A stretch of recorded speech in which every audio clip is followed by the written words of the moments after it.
Let me call my people. Okay, I think we are live now. Yes, So, we are. okay, let's just start. Good evening, everyone. For anyone that is watching, that will join, or that is going to be catching the replay later. My name is Abia Sonia, and we are still on this topic of miscarriage, but this time in a different way. Today, we are doing this to join in raising the awareness for pregnancy and infant loss week that is coming up Tuesday 15th. I know we shouldn't stop the discussion after today, but we are joining our voice and lending our voice to this discussion. Today, we are going to be speaking on heartbreak and whole processing miscarriage, grief, why parenting. So, I have got with me today the beautiful and delectable Coach Ayo Lawrence. Thank So, you so much. if you'd like to introduce yourself more, and we'll take it from there. Okay, thank you so much, Sonia. I'm so glad to be here tonight to be a part of this beautiful show. Thank you so much for all you do. Thank you for choosing to be a vessel, unto honor in this season. My name is Ayo Lawrence, and I tell people that I exist to deliver bliss to both individuals and Hmm. even organizations. So that's the reason why I'm here. That's the purpose for which I've been created. I'm the queen of premium family life practice, and I love what I do. Thank you so much, Sonia. Okay. Right. I love that. I love that when you say you're queen of premium family life. That is premium or nothing, right? Yes. Okay. So without further ado, please can you, with this discussion, I know the stories are very personal, which is why I've decided that it's best you just give people the space to share their story the way they find most comfortable. So if you don't mind, just share your story with us on your experience of miscarriage and how you Oh, processed thank it. thank you, Sonia. So I got married December 2000, and fortunately for us, we got pregnant February 2001, and Mm, we had our first child, Oluwatose, November 2001. And I went back to work February 2002, but unfortunately, I was unable to cope with the demands of the workspace. mm, Uh, I did not explore all the opportunities I had, because I always tell people that I believe I didn't do that. Because if I had, I'm sure I would have been able to get someone to support me such mm, that I wouldn't have to leave my job at that point in time. mm, So myself and my husband, we agreed that I left my job so as to take care of the home front. So fast forward a few months into, you know, coming home to stay with Oluwatose, I got pregnant again with a second. mm. And, you know, and I told myself, I said, oh, Ayo, is it because you are less busy? That's why you are just getting pregnant. I'm just getting pregnant. So I got pregnant with twin, and we had her June 2023. Sorry, 2003. And after I gave birth to R, I decided to get my I decided to get my IUD in, Yeah. which I did. So after putting that on, I was bleeding profusely. Oh, huh. So I decided to take it out. Mm, And then after some time, I decided to put it on again. This time around, did the proper, I think there's a way they measure to be sure that it's the right IUD that is inserted and all. yeah. So another one was inserted. But let me just backtrack a little bit. When I when I was about leaving my job, my MD at that point in time told me that, Ayo, when you're done having your children, feel free to come back, to work. Yeah. So by the time I inserted back the IUD and I'd had to, I decided in 2007, October, to go back to work. There were so many things that led, to that. I tried to do some businesses and all. So I decided Yeah. to go back to work. Unfortunately, I put a call through to my MD that, oh, I'm coming back to work. And he said, oh, by all means, come in. And I resumed the following day. So I called him today and I resumed the following day. Mm-hmm. And all went well and all and all and all. And then with the IUD on, I got pregnant. Wow. I got pregnant with the IUD on. And I was just so much in shock because I thought I was well protected. I thought, all is well. I thought I wouldn't get pregnant. I know that they say that it's about 99.9999999 whatever. So I happen to be the 0.1%, Mm. 0.01%, and I got pregnant.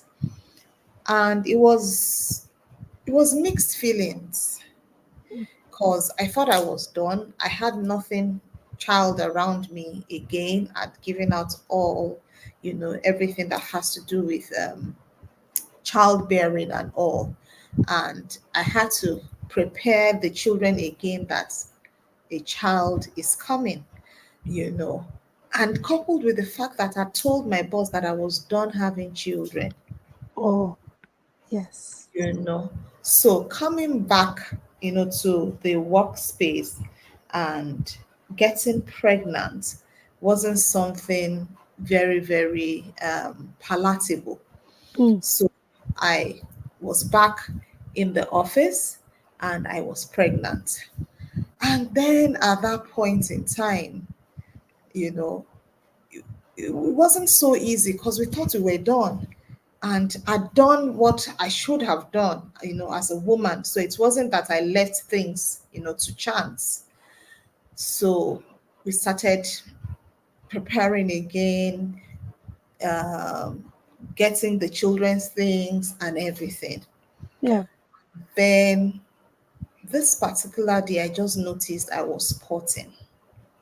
Oh, So I went to the hospital and they checked me. Okay, when I found out I was pregnant, I went to the hospital. They checked me and they said that, oh, that the position of the child and the position of the IUD, that there's no challenge, that they can both cohabit, and that I yeah. should just allow the child to, to grow. So I started spotting and I went back to the hospital that this is what is happening. And they said that they would place me on bed rest and that I should just go back home and watch it. Mm. And I went back home, and then in the middle of the night, I felt a bit of a rumbling in my tummy. And I decided to go to the washroom, Mm. and there was no light that particular day. So as I went to the washroom, I just heard, and I Wow. felt very light. And immediately that happened, I just knew the baby had come down. I didn't even bother looking at the toilet. I just flushed. Wow. I just flushed. And like I said, again, another mixed feeling, especially because I was, it was a mixed feeling of, okay, oh, relief, because we didn't want another child. And then a mixed feeling of loss, especially because I was already preparing myself to have another child. Yeah. So it was mixed feelings, and Yeah. and the siblings then were already getting ready. Oh, another child is coming, and all and on and on. So by morning time, I just went back to the bedroom and I told my husband, that I think I've lost the child, because I Yeah. felt so light. I felt the like someone who wasn't pregnant again. And by the following morning, I went to the hospital. And by the time they did the scan, they said that my womb was empty. So they now had to do the flushing, Yeah. to clean my uterus to be sure that there are no residues and everything. And that was it. So it was mixed emotions for me, you know. That, like I said, that of relief and also Mm. that of loss. So it Yeah. was just a combination of the two at the same time. And yeah, that was what happened. And I just encouraged myself after then. And life continued. Mm. Life Yeah. continued. And the amazing thing is, after that, I now took off they took off the IUD. And I told myself I'm not inserting anything again, that I'll just be there. What I thought would help me didn't help. That they should just carry their stuff and go. That I'll start counting days, and I was able to do that for quite um, some years. Then we now went to Kenya, on a Um, post. I now went to Kenya on posting, and by the December of 2010, I got pregnant. mm. Tamilore, and yeah, so that one, because there was no IUD, there was nothing. She was to term, and we are happy to have her, to be Wow. a part of the family here. So Wow. that's the story in a nutshell. Yeah. Yeah. So it was more of mixed emotions, loss, and at the same time relief. I don't know Mm. how better I can explain that. It Yeah. was relief and at the same time a loss.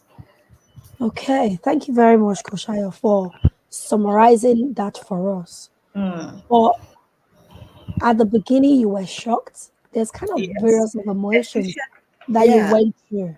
You were Mm, shocked that the family planning system you'd used had see, failed. yes, field. Yeah.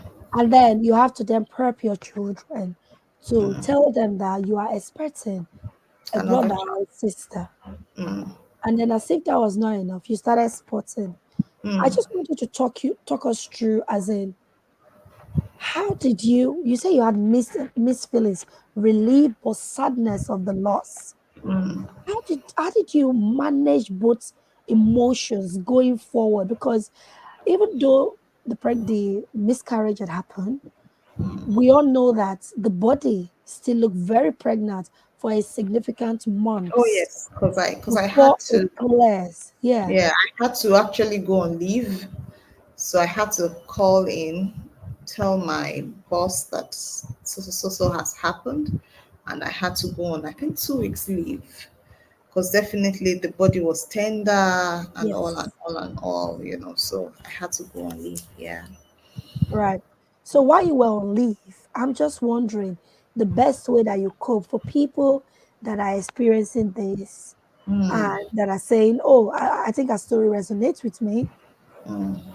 And for those that really do not understand, because I'm sure there will be times where you didn't really know which one was you were swaying towards relief or towards anger or sadness, or even questioning yourself as to why this happened. You know? Yeah. I um when it happened, the thought of, oh, maybe we should have taken time to remove the IUD. Maybe it's because the IUD was left there. Yeah. That is why, the baby couldn't survive. Oh, maybe if we had even tried to take out the IUD too, maybe the baby would have been, um, messed up with at the same time as well. Yeah. But I think, thinking back now and in retrospect, being a person of faith, what kept me through that season was the fact that there's this scripture that says that all things work together for good Mm, for those that love God and those who are called according to his purpose. that's So right. it's part of the scriptures, that helped me through that season, that if um, that I believe that was what was meant to happen to me at that point in time, you know.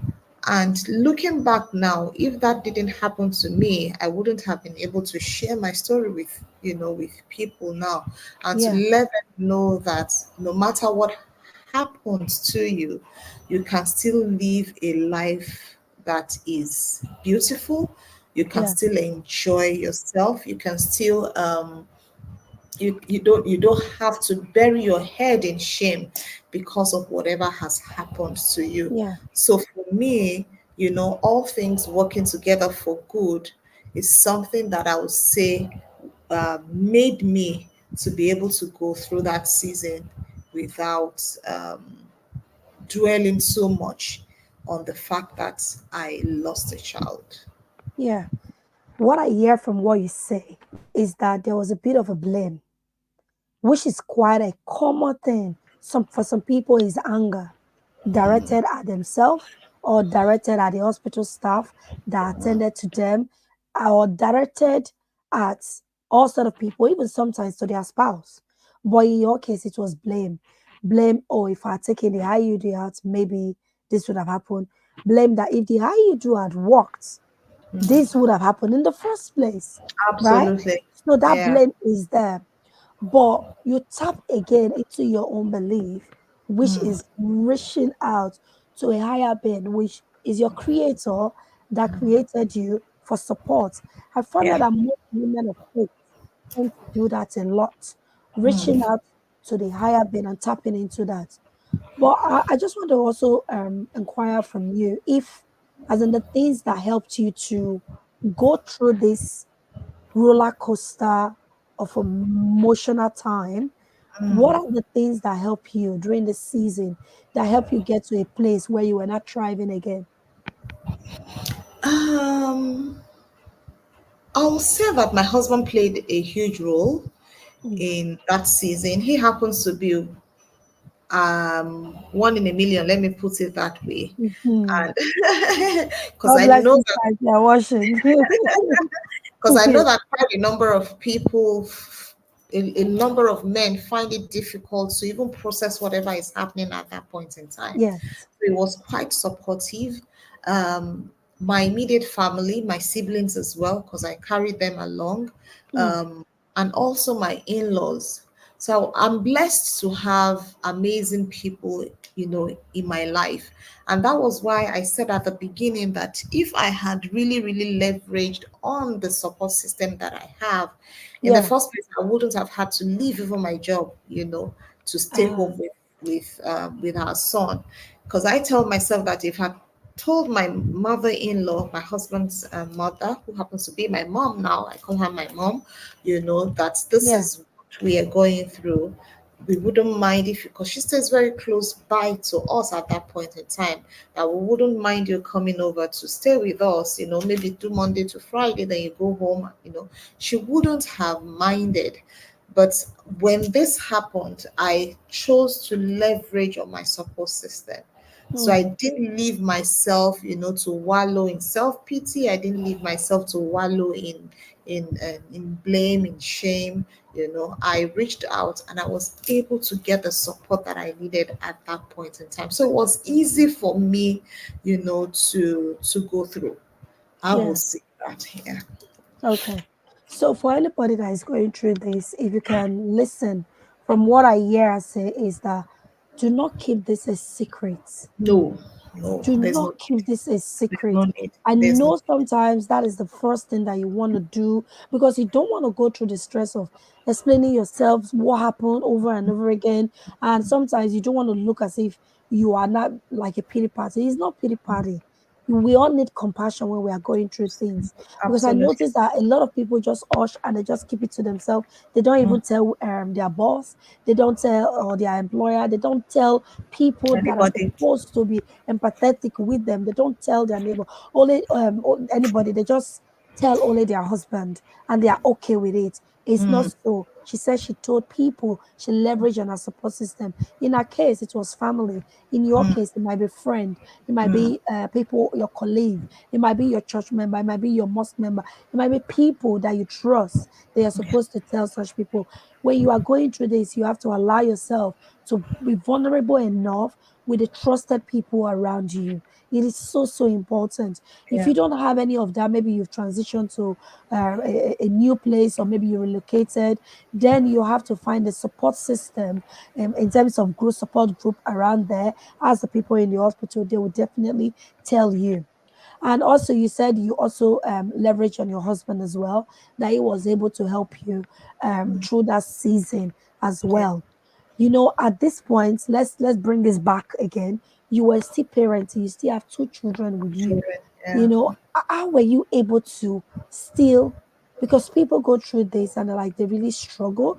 Either they become really, really grateful, or sometimes they become like withdrawn or treat their children in a very protective way because now they realize that life is even more fragile. How did Yeah. you navigate that season of parenting going through this pain? Okay. I happen to be someone who is very vulnerable, and I don't hide from our children. I'm someone who lets the people in my life know where I'm at each point in time, because Mm, I've come to understand that I'm not perfect and I don't have everything all together. mm. So when it happened, the same way I told them when I found out that I was pregnant was the same way I told them when I lost the pregnancy. Oh So I wow. was, yes, so I was able to have a conversation with them that this was what happened and that the baby we're expecting is gone. And I'm trying to remember um, what their reaction was because they were quite young at that point in time. But I tried to explain to them the most I could at that point in time. So I think we parents we need to be able to open up to our children so that they can know when to so that when they are also growing up and things are happening to them, they can easily um, open up and know that things happen and don't need to hide or we don't need to bury our head in shame. It's Yeah. part of life. It has happened to us. And the next thing is for us to be able to say, you know what?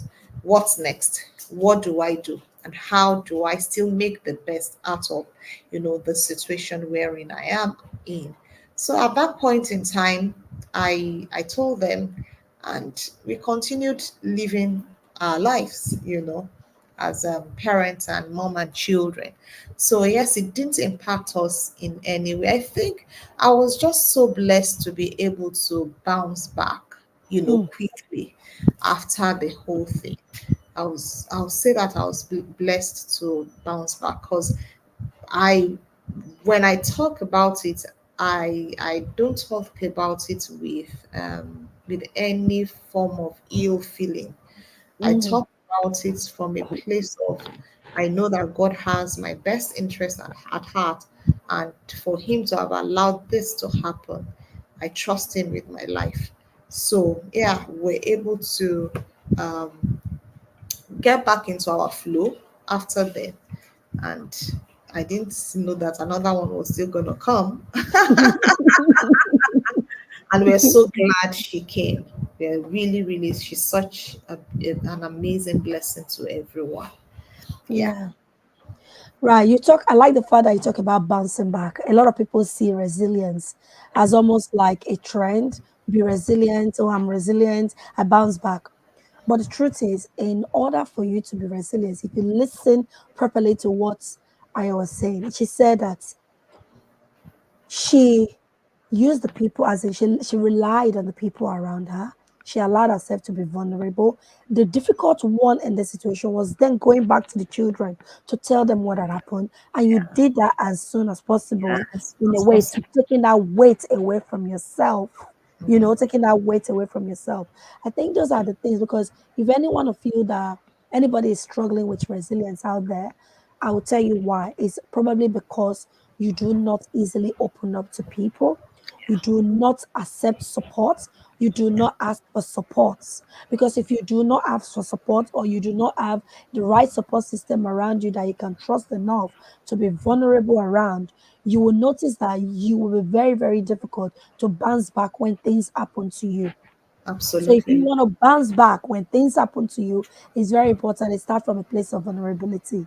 When you allow yourself to be vulnerable, when you allow to accept support, when you allow yourself to also ask for support from people, irrespective of the rejection or whatever some people might take it out to be, is so important for you to do that. Because resilience building is about using all the relevant support that is within your reach to bring yourself back again to a Yeah, place where you are able to manage in life again. And that is what it's all about, really.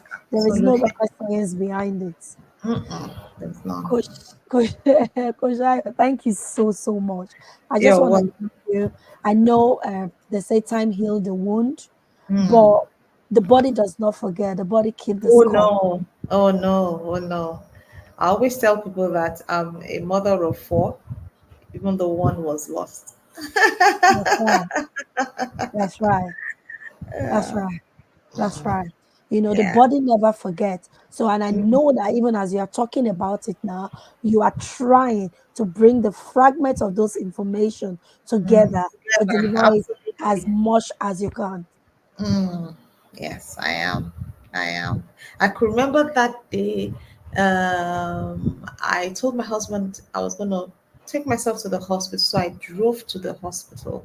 And after the flushing and all, and you can imagine the pain and everything, I drove myself back home again, and yeah, just thinking back now, that was a huge feat. Yeah. And and if you That was don't mind me asking, is there a reason you decided that you will go on that journey to the hospital by yourself? by myself. I I can't really recollect why I did that. I can't really recollect. Sometimes I do some superwoman things. Don't Yeah. mind me. No, no, I'm glad. I'm glad you're using that strong woman term. I'm glad Yes. you're using it, because a Yes. lot of people, I'm getting a feedback. I don't Okay. know why. Okay. A lot of people, oh, I'm getting a feedback. Can you hear it? I can hear it. Okay, I'll just carry on. So a lot of people do this superwoman thing. At the end of the day, they are crying inside. They are getting overwhelmed and everything. Um, I'm glad that you did not remain a superwoman. Oh no, I'm now Relied on what people I'm a baby advise. girl now. I'm a baby girl. I'm a baby girl now. No, no room for superwoman again. Thank you so much. You're Now, to welcome. wrap this up, please, is there any final word for people that are going through this, or that will even help others? Because there are some people that end up blaming their spouse, Mm, not because they mean it, but because they are just looking for the next person to lash out to. mm. So, is there any final word for such people, and your final thoughts on this? Um, to as many as I've lost a child to or children to miscarriage, I would say that I empathize with you. I'll say that I am sending you love this day, and I'm praying that God, in His infinite mercy, heals and comforts you, because I know it is a loss and you're grieving. And I'll say that allow yourself the time to heal. Don't be in a hurry, to say, oh, let me push it behind me. Take your time. Don't stay there for too long, though. But at the same time, don't be quick to say, oh, let's move on. Because if you don't heal, it will still catch up with you later in the future. So take your time to heal, get the support system that you need. And if you need to speak with a professional, please go ahead. If you feel your husband, your children, your family members are good enough for you, to have conversations with, please do so. The bottom line is allow yourself to heal emotionally. Allow yourself to heal, because if you don't heal, it will still come back to haunt you, and I wouldn't want that to happen to you years after whatever has happened, has happened. Thank you very much, Coach Sonia. You're mute. Thank you so Thank you much, so Coach much, Coach Ayo. Aya. If If any any, you're mute.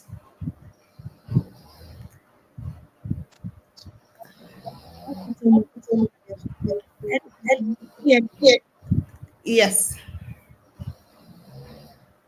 anybody out there is going through this or has been through this, please look Please look around for around. people or for agencies or charity organizations that offer counseling services.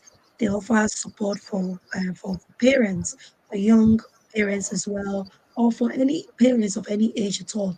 Tap into those resources. It's so good when you have a collective of people binded together with the same thing.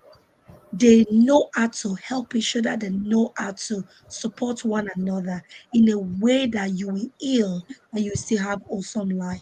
Please do not keep quiet. This is not the time where you fight with your spouse. This is not the time where you are falling out with your spouse. You need to be together. They may not understand and speak the Yeah. same language as you, but it doesn't mean they are not hurting. They are Mm, also hurting. They are probably trying to be strong for you. And if they are quiet, they're probably being very, very careful and mindful of the things that they will say so that do not trigger you. I'll be sharing my story on Monday, and I hope you'll be able to join and share this video with people that have been through it so that they will know that they are not alone, right? They are not alone. Miscarriage is not something we should be shameful or hiding about. Yes, different emotions will come, but shame and blame, is something that will weigh us down. So it's better we reach out for support and just leverage on that support. Counseling help as well, coaching help as well, talking to people that you trust, your support system, they help as well. Just leverage on things that you know will help you grow your resilience muscle back. Thank you so much for joining us on this episode. I really appreciate your time and is empowered. Bye, Koshaya. Thank you once again. thank you so much.